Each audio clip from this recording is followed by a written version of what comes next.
Esse vídeo vai ser rápido, mas vai fazer uma baita diferença na sua vida. Eu quero falar com vocês de um assunto que cai. E quando cai, é fácil. E eu não admito que você erre isso mais, tá bom? Fala, concurseiro, Gabriel Amorim na área. Eu quero falar com vocês sobre tutela de evidência. Tutela de evidência é um assunto novo, né? Não tão novo, do CPC de 2015, e que a sua resposta está toda na lei. E quando cai, cai bem fácil. Só que tem gente que ainda erra e erra por falta de atenção.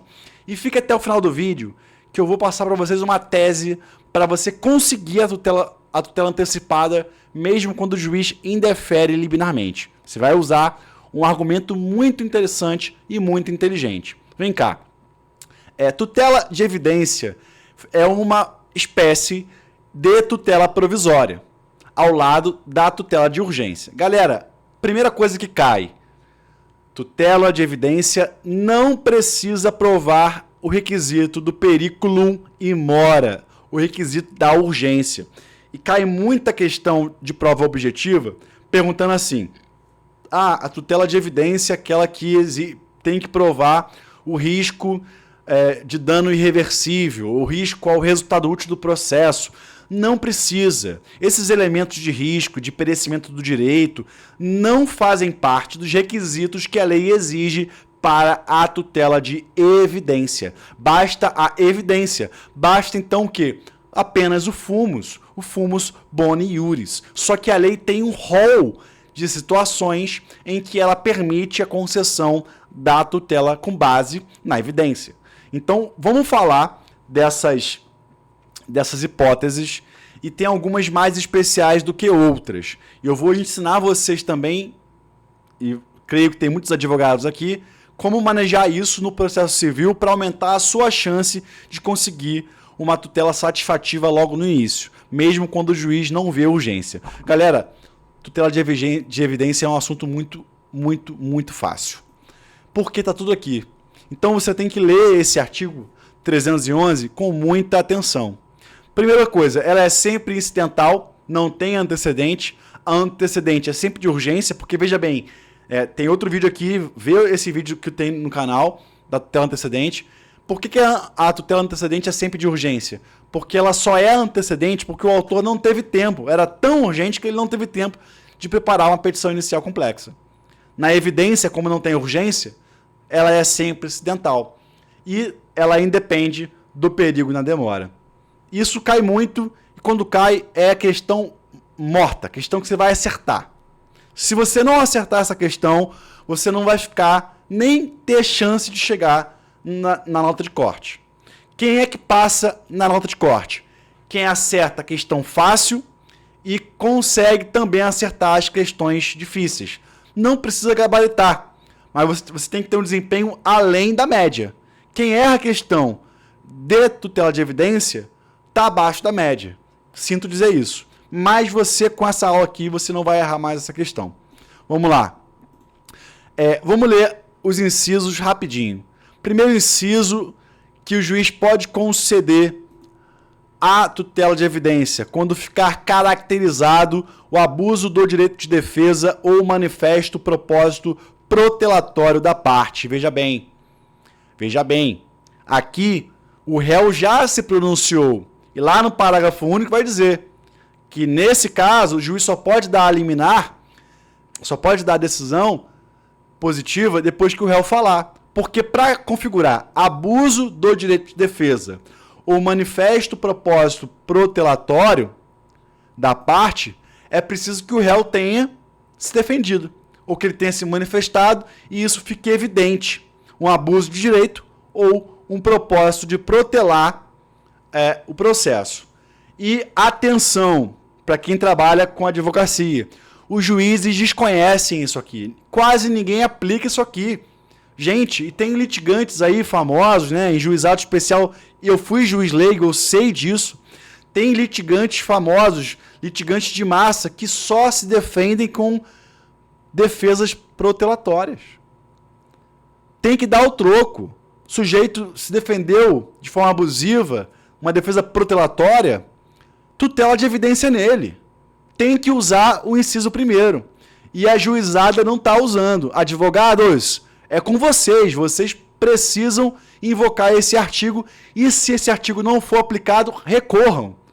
Nós temos que formar uma jurisprudência que combata a atitude protelatória. Lembre-se, portanto, desse inciso 1. Inciso 2. Aí aqui, esse inciso 2, o juiz já pode conceder inaudita altera pars, sem ouvir a outra parte, quando as alegações de fato do autor puderem ser comprovadas apenas com documentos. E houver, além disso, tese firmada em caso repetitivo ou súmula vinculante. Caso repetitivo ou súmula vinculante. O que é caso repetitivo? Recurso especial ou recurso extraordinário na modalidade repetitivo ou IRDR, incidente de resolução de demandas repetitivas no tribunal local. O IAC, o incidente de assunção de competência, não é caso repetitivo, não aplica aqui. Beleza? Então, eu entrei com a inicial, tá tudo provado apenas com documentos. E a minha tese principal, ela é respaldada em um julgamento de repetitivo ou em súmula vinculante. O juiz pode pegar a inicial e, antes de citar, defere a tutela de evidência. A juizada também não tem usado muito esse artigo. Advogados tem que colocar e tem que pleitear isso aqui. Tá? 3. Quando se tratar de pedido repersecutório, ou seja, está atrás de alguma coisa. Né? É um pedido baseado em direito real, fundado em prova documental adequada de contrato de depósito. Aqui é só contrato de depósito, lá do Código Civil. Então, esse inciso terceiro, ele é muito literal, não tem muita problematização. Então, pedido repersecutório, prova documental e o documento é o contrato de depósito.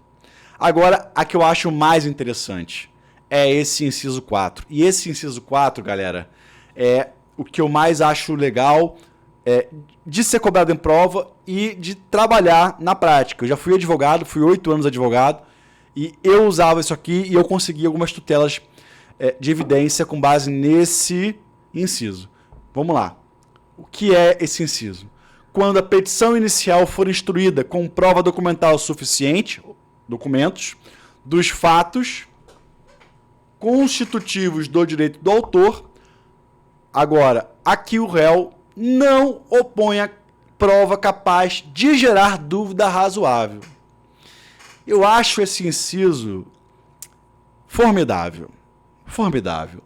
Porque eu já atuei no judiciário, já fui juiz leigo, trabalhei com juiz, já dei sentenças. Às vezes o autor tem uma petição inicial tão redondinha.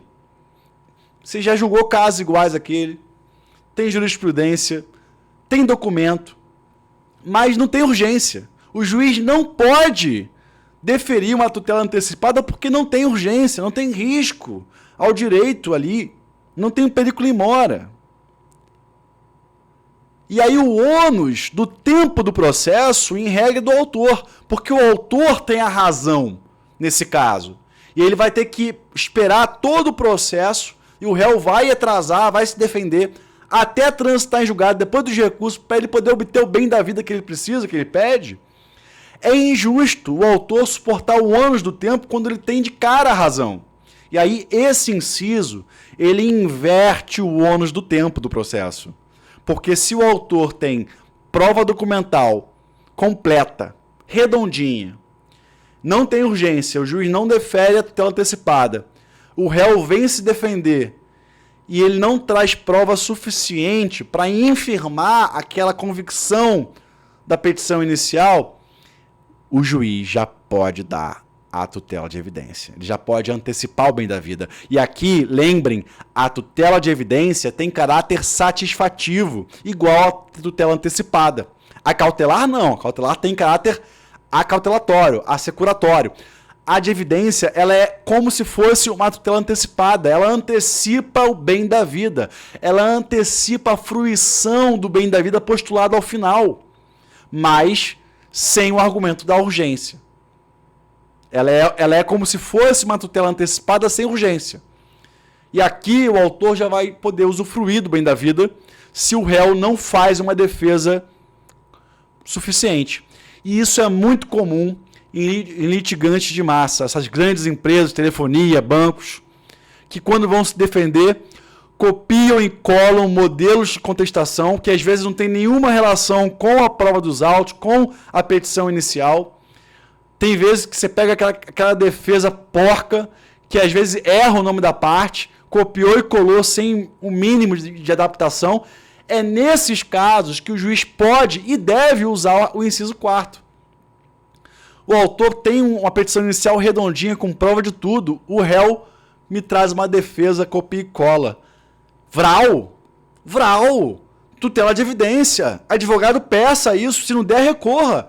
Nós precisamos formar uma jurisprudência que torne o processo civil mais efetivo para quem entende plano direito, para quem na cara tem razão. E esse é o caso. Então, qual é a estratégia processual para você, advogado? Peça a tutela de urgência. Pediu, não levou a tutela de urgência? Calma. Se não for tão urgente realmente, não agrave. Espere o réu se defender e aí, depois que o réu se defender, você vai poder avaliar. O réu se defendeu com uma defesa meramente protelatória, inciso 1. O réu se defendeu, mas não foi suficiente, nem juntou documento, nem pediu prova, inciso 4. E aí você vai voltar a formular o pedido de liminar agora com base na evidência. Então você tem 2 cartuchos. Primeiro tiro, tentar urgência.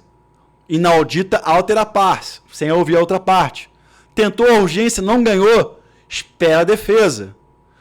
A defesa veio porca, veio mal feita, inciso 1 ou inciso 4. Formula novamente pedido, agora com base na evidência. Não ganhou, agravo. Eu acho que aqui tu tem 4 chances. Por quê? Primeira chance, urgência. Segunda, evidência. Na terceira, quando você agrava, o agravo tem efeito regressivo. Ou seja, o órgão recorrido, ele pode se retratar. Então o juiz pode se retratar, é a tua terceira chance. Não se retratou, vai para o tribunal. O relator pode deferir liminarmente. 4 chances. Não deferiu, vai para o plenário, vai para o colegiado. 5 chances.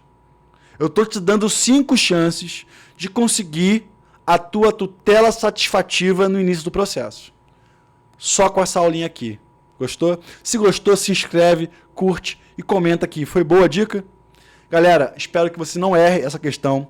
Essa questão, quando cai, ela cai fácil. E tudo que cai de evidência, quase tudo, 99%, está nessa aula aqui. Não perde tempo. Manda para um amigo teu que nunca mais vai errar essa questão. Tem deficiência em processo civil? Se inscreve e acompanhe os nossos vídeos, porque eu vou pulverizar vocês, bombardear vocês de processo civil, para você ver que a matéria pode ser fácil. Processo civil, prova de magistratura do Ministério Público, de 10 questões, minha nota ficava entre 8, 9 e 10. Muito dificilmente eu tirava abaixo de 8, porque é fácil. Processo civil é fácil, galera. Então, até o próximo vídeo. Um abraço.